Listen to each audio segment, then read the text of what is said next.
Thank you, Mayon Skyline.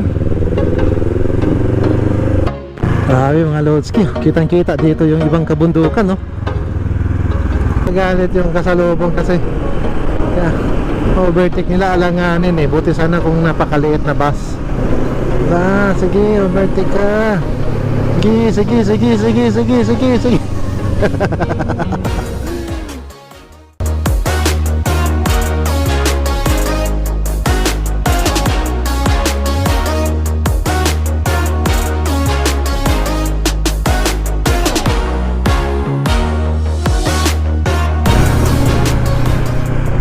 Grabe din ang zigzag dito mga Lodski, oh.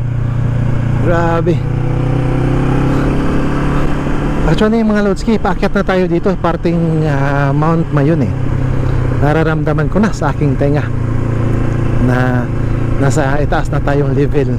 Para na akong nakukulob yung aking pandinig. So nasa itaas na parte na tayo dito sa Mayon Volcano. At saka grabe na ang lamig, oh. Ramdam na ramdam ko na yung lamig ng hangin.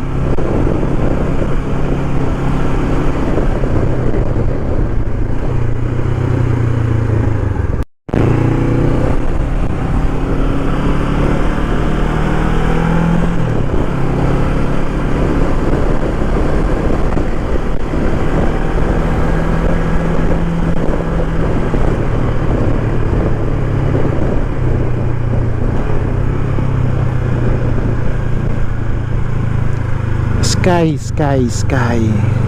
Ayan, ang ganda. Grabe mga Lodski, kitang kita dito yung ibang kabundukan, no?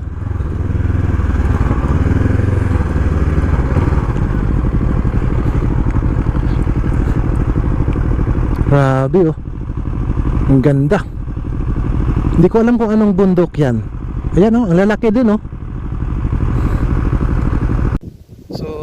Ayun mga Lodski, kung makikita nyo yung bundok, bali dalawa, pero di ko alam kung anong pangalan ng dalawang bundok na yan.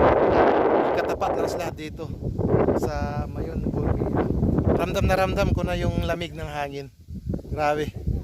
So ibig sabihin nandito na kami, bandang itaas na bahagi. So ayan mga tropa. Dito. Ang sarap daw, oh. Tumira dito. Dito ka na, Bads? Murag nawala pa dahil sa napakaganda ng view, Bads. Doon tayo nang galing, oh. Oo nga. O yun, oh, yung nasa baba, oh. Yung kita dito. Yung diretso, yan yata yung sa may tabako, eh, no? Yung nagagaling sa tabako. Oo, kanina. Ayun. Tabako pala natin kanina, no? Yung dinaanan natin may malaking simbahan, tabako, yun eh.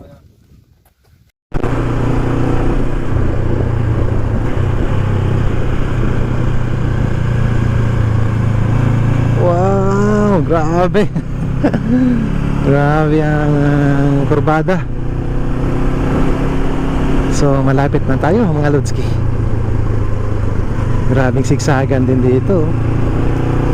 Sawa kami sa kakabangking.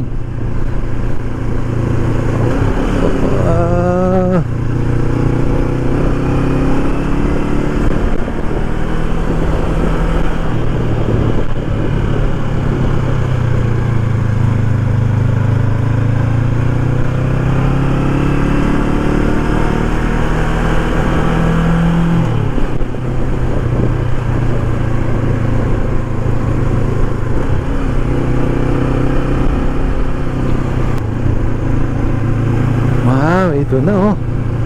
Ang ganda.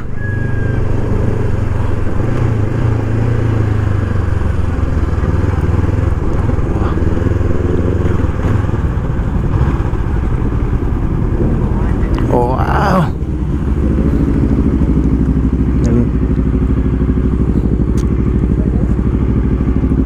Doon yata ang parking ng motor.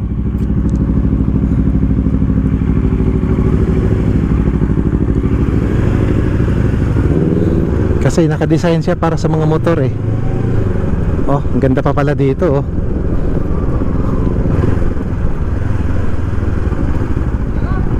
Ayun oh. Grabe. Ang ganda talaga dito.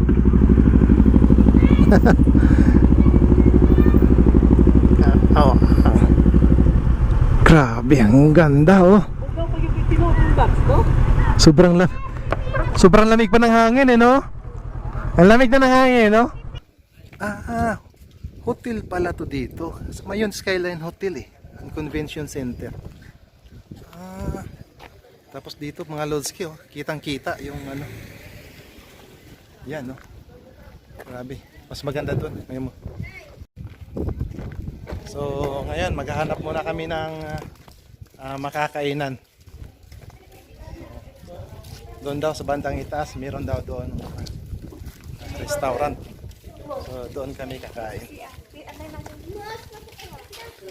Doon kami magla-lunch. Hindi namin nararamdaman yung gutom kanina sa sobrang ganda ng aming mga dinadaanan. May daan ba dyan? Ay, hagdan, oo. Ayan, oh, hagdan.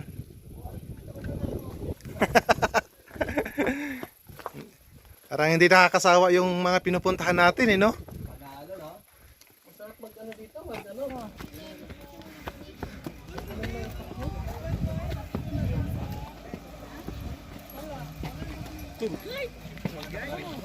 Kaninong itak yan? Kay Lapu-Lapu? Kuhanin mo na lang. Ha? Akala ko itak ni Lapu-Lapu yan. Dami din pala dito. So ayun, I love tobacco. Mayon Planetarium. Ay. So meron din pala mga nagpa-park dito. Pero ang sabi, pay parking na daw dito sa itaas. Ayan o, mga markets na dito. Wala nang bilang picture mo. Ha? Baba lang. Oo, ganun pa rin naman ang view. Dito, kain muna tayo dito. Ha? Medyo nanghihina na rin yung tuhod ko. Pero yung puso ko, busog na busog sa view. Pero yung tiyan ko, nagugutom na. Okay lang ba kung makapagpa-picture ako sa'yo? Kahit isang picture lang, ma'am. A few moments later.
Oh, pag ano, hati-hati kayo apat ha.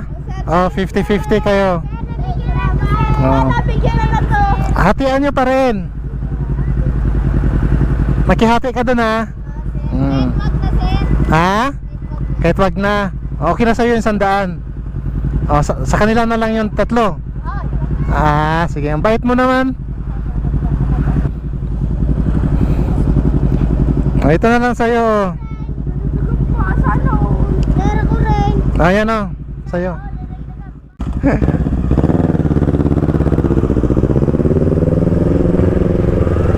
So, ayun mga lodski. Ay, ang ganda dito. Mayon Skyline. Grabe. At saka ang sarap ng hangin dito mga lodski. Talagang marirelax ka pag tumatambay ka dito. Ang ganda ng makikita dito.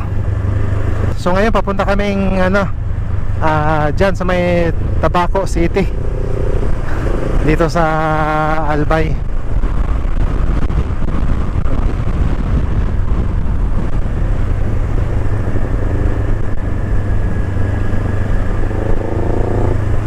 So papagas up muna kami dyan sa may Tabaco, tapos dire-diretso na mga Lodski pabalik ng Maynila. Siguro kung makakaalis kami dito ng eksakto 4 o'clock dyan sa may Tabaco City, siguro baka mga 12 ng gabi expected time na makakarating kami ng Maynila.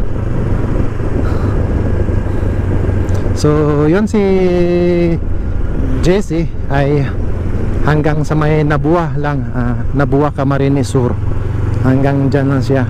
Ang babalik ng Maynila ay si Jun at saka si Buds at saka ako. So ayun mga Lodski,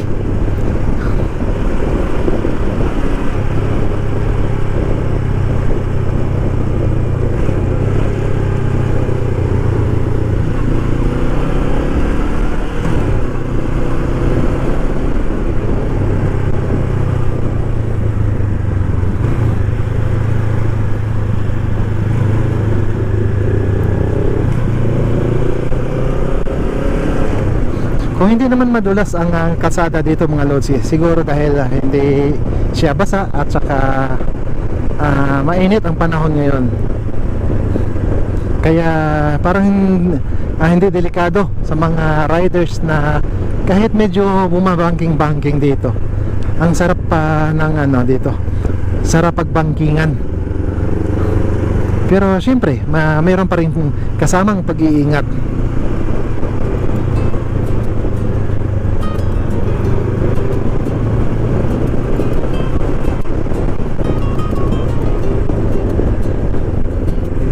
Grabe ang ganda ng makikita talaga dito.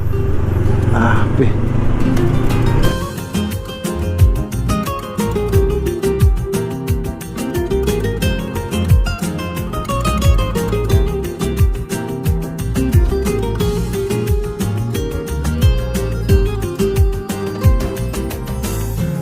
Te esperaré hasta mi día, te esperaré todo mi día, te esperaré hasta mi día, te esperaré todo mi día, todo el día y toda la noche, no puedo dejar de pensar en ti, todo el día y toda la noche, siempre estaré contigo, todo el día. Thank you, Mayon Skyline. Y toda la noche siempre estaré contigo.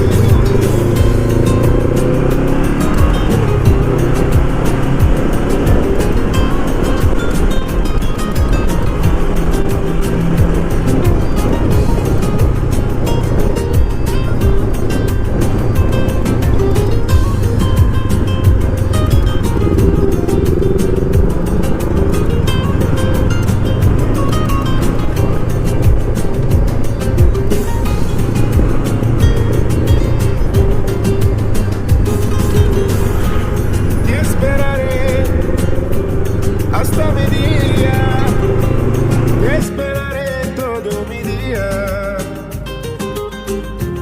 te esperaré hasta mi día, te esperaré todo mi día, todo el día y toda la noche, no puedo dejar de pensar en ti, todo el día y toda la So mula noche. dyan sa Mayon Skyline, ay kita-kita yung dana-dana laro, yun. Ay kumaliwa tayo dito sa highway na ito na ang direksyon ay papuntang Ligaw dito sa Albay. So kasi kung babalik pa kami doon sa may Daraga or yung dinadaanan namin papuntang Legazpi Albay ay medyo malayo. So talagang iniikot na namin, tinutuloy-tuloy na namin ang highway paikot dito sa gilid ng Mayon Volcano. At ang tumbok nito ay ang Ligaw Albay. So pagdating sa Ligaw, diretso na kami, kakanan, direksyon papuntang Maynila. So ayun, susubukan natin mga Lodski kung anong makikita natin dito sa highway na papuntang Ligaw dito sa Albay. Alright, ayun, thank you Tabaco City.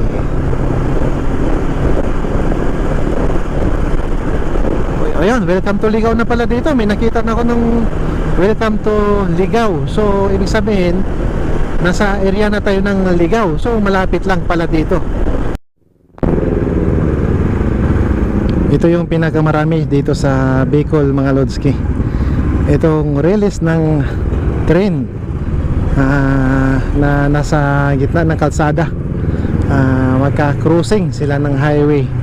So kanina muntika na kami. Kasi yun nga, mayroon namang mga signage na nakalagay. Pero ang nilalagay naman ng signage 20 meters away doon sa release.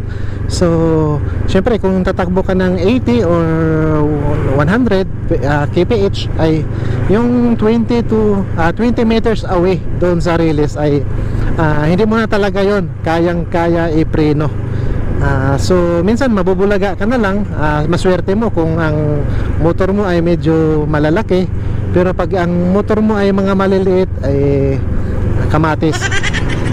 Kasi bakal yan na madulas pag na-slide ka, lalo na pag mataas yung bakal dito sa kalsada. So dapat mag-ingat-ingat mga Lodski pag kayo ay first time na bumiyahe dito sa Bicol.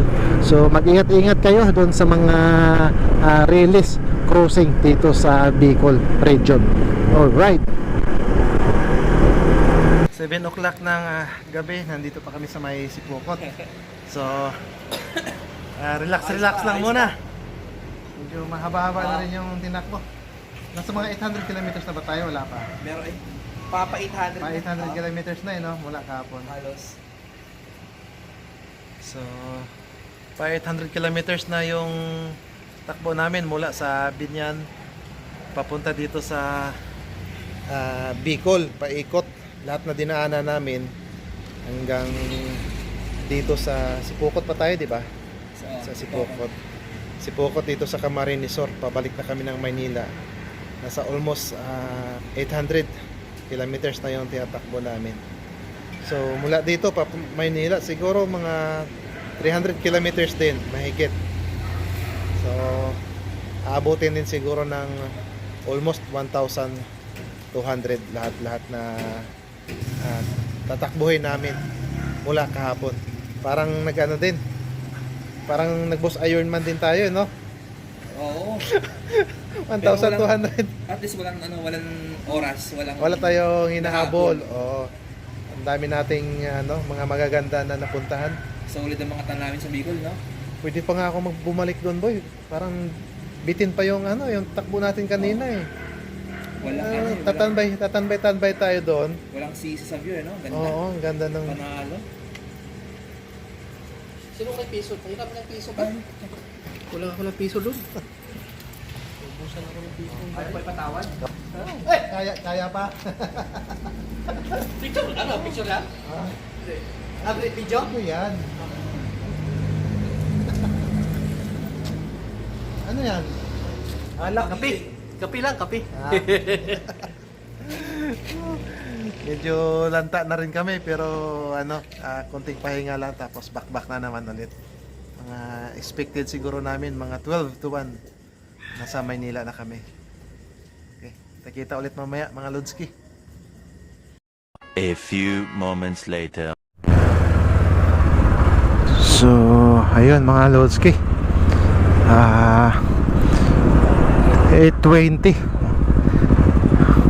Paalis kami dito sa may Sipokot, sa may Cherry Gasoline Station. minsan medyo napapagod na rin kami, pero dahan-dahanin na lang namin para marating namin ang Maynila ng mga madaling araw at less traffic at malamig ang biyahe. Okay.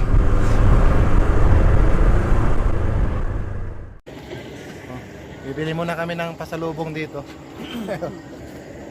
Tatlo. Pupunta lang si Buds dito sa Bicol para bumili ng walis. Ano naman eh?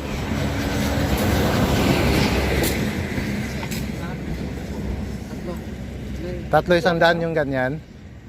100. Tatlo. Ayun, pumayag na lang siya na ano. Tatlo pagkanta. Tatlo 500. Pwede na. Oh. Mas pahingi ng tali ko yan. Lilipad-lipad ka mamaya yan, Buds. Maunat na silig sa akin. Naman yan, di ba? Ha? Ka-plastic mo. Oh, may plastic naman yan. Parang hindi gumagano doon sa... Baka para siyang isda niyan, may pilik-pik.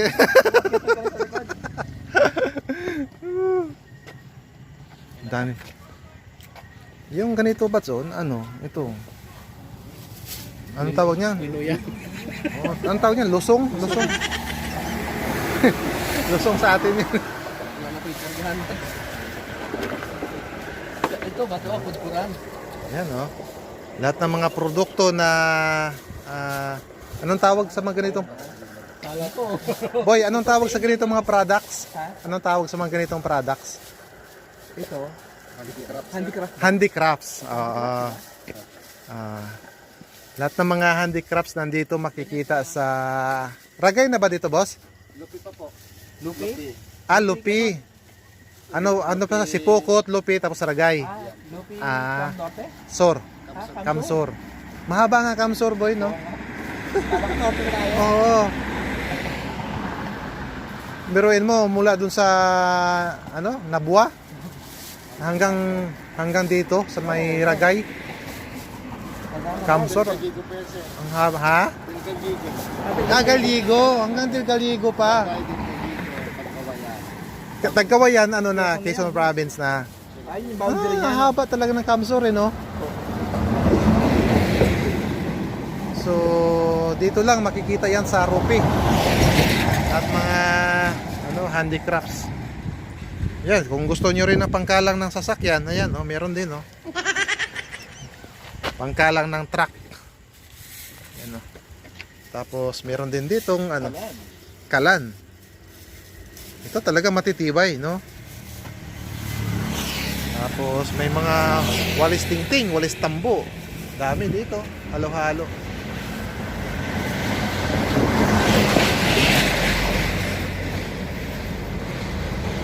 Okay, shout out kay Sir Ongking dito sa Ropi. No, Ropi?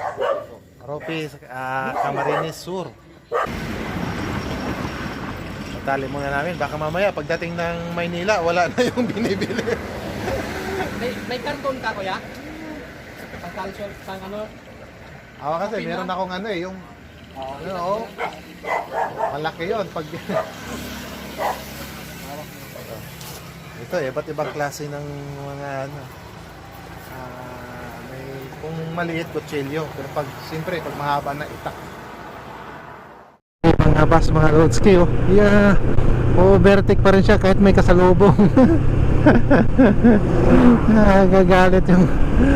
Nagagalit yung kasalubong kasi overtake nila, alanganin buti sana kung napakaliit na bus, ang laki ng mga bus. May kasabayan namin lahat, puro mga trucks at saka mga buses. Sige, overtake ka. Sige. Kita mo, kahit may blind curve, mag-overtake ka pa. Kala naman ito napakaliit, overtake ka pa. Yan yung mga problema dito sa mga bus at saka mga trucks ng mga bumibiyaheng Bicol. Talagang walang pakialam, minsan sasalubungin talaga nila. mag-overtake kahit may kasalubong. Nak ng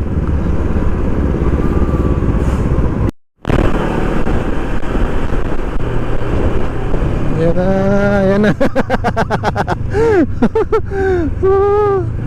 Kutong basta to eh, mag-overtake kahit ano, alanganin eh. May mga kasalubong yan.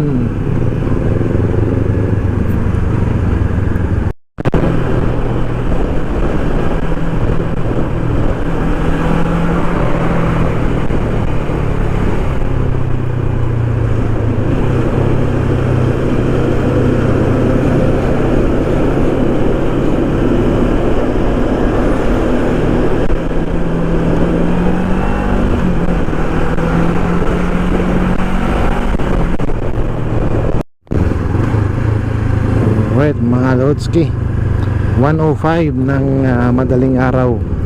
Nandito na tayo sa may zigzag. Grabe, ang tagal ng biyahe namin.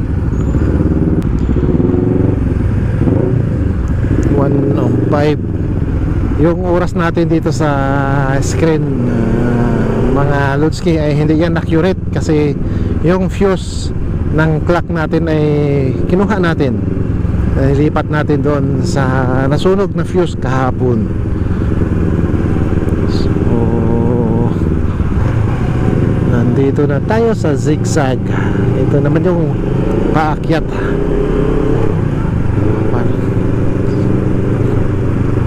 So baka ang dating namin ng baka ang dating ko ng Bacoor ay mga alas 3 siguro, o kaya mga 3:30, mga 3 to 4 ng umaga.